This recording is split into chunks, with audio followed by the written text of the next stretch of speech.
They were flipping votes in the computer system or adding votes that did not exist. I assume that you are getting to the bottom of exactly what Dominion is. There is much to understand about Smartmatic, which owns Dominion Voting Systems. The Dominion machine that's as filled with holes as Swiss cheese and was developed to steal elections.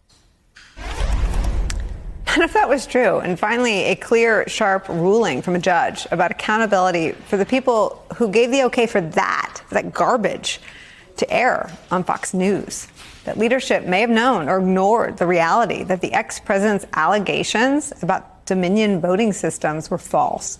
Yesterday, Judge Eric Davis denied an attempt by Fox News' parent company, Fox Corp, to dismiss a $1.6 billion defamation lawsuit from Dominion because, as he says, its executives may have acted with, quote, actual malice in letting those falsehoods air. The judge writes this: Dominion's arguments, quote, support a reasonable inference that Rupert and Lachlan Murdoch either knew Dominion had not manipulated the election or at least recklessly disregarded the truth when they allegedly caused Fox News to propagate its claims about Dominion. It is the latest win for defamation lawsuits against MAGA media's role in pushing conspiracy theories. That same judge upheld Dominion's lawsuit against Newsmax last week. Just yesterday, a D.C. federal judge upheld Smartmatic's lawsuit against One America News. We're back with our panel. Harry Litman, your reaction.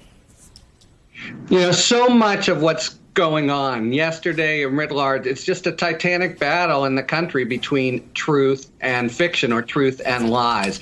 And by and large, the courts have done a pretty good job, not perfect, but pretty good. So what you have here is the court saying, look, whether it was for political patronage or money, Murdoch made this decision, and he knew it was false because he told Trump that Trump had lost. So it was brazen in the same way that the other lies we've been seeing, Giuliani and the like, were brazen. And this is the big stage in a lawsuit, Nicole. Typically, after this, Fox can't go to a jury, and it'll be hundreds of millions of dollars anyway. Same thing with the other case, though. It's at a much earlier stage, and they've just said it can proceed, there is jurisdiction.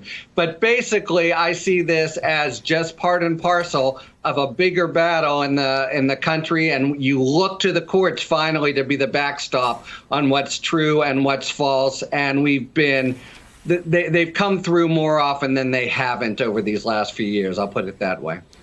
Luke Broadwater, the counting of votes and the recounting of votes in the case of Georgia, the thrice recounted ballots in the state of Georgia are a feature of the story that's being told. And it seems to be on the mind of the committee to allow to be introduced into evidence as often as possible the debunking of this conspiracy theory, this lie that's taken hold of the political party that Liz Cheney and Adam Kinzinger belong to. And I wonder, yesterday I think it was Gabe Sterling that described the process and how the machine count was held up against the hand count, and you would have caught any error because you had the paper ballot. So if the count didn't count up, you could go through and count. The country's getting an education in just how secure our election is, which was the claim made by lifelong Republican Chris Krebs. And I wonder if you can just speak to sort of the other side of the committee's mission in terms of debunking these deeply held conspiracies.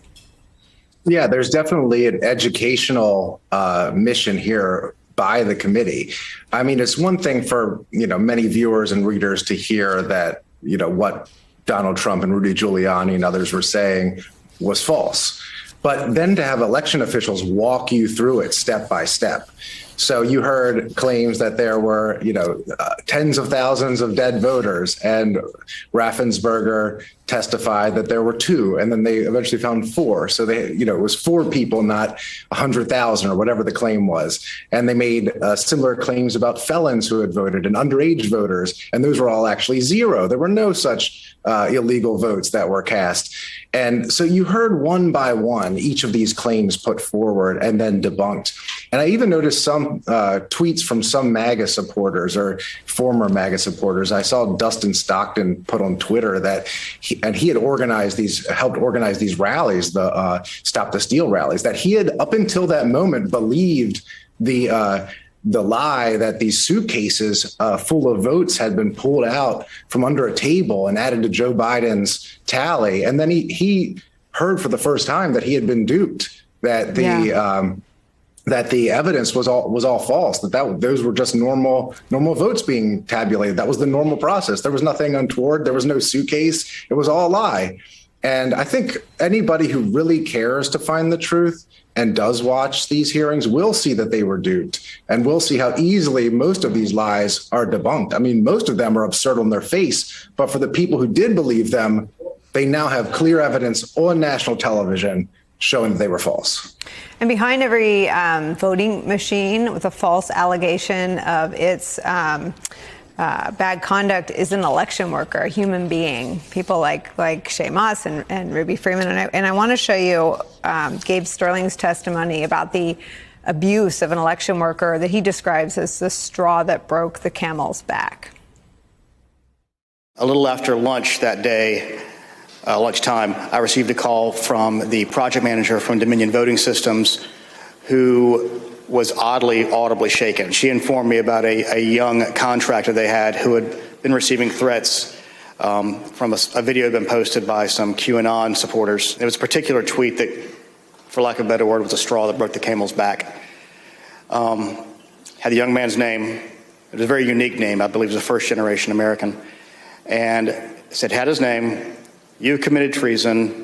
May God have mercy on your soul," with a slowly twisting gif of a noose. And for lack of a better word, I lost it. I just got irate.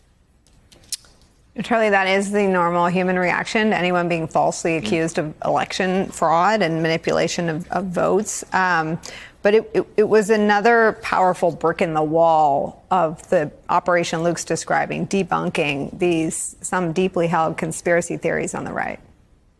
No, I want to follow up with what Luke had to say, because, I had the same impression that this was all a reminder yesterday that not only, were Trump's falsehoods, lies, they were easily and frequently debunked lies.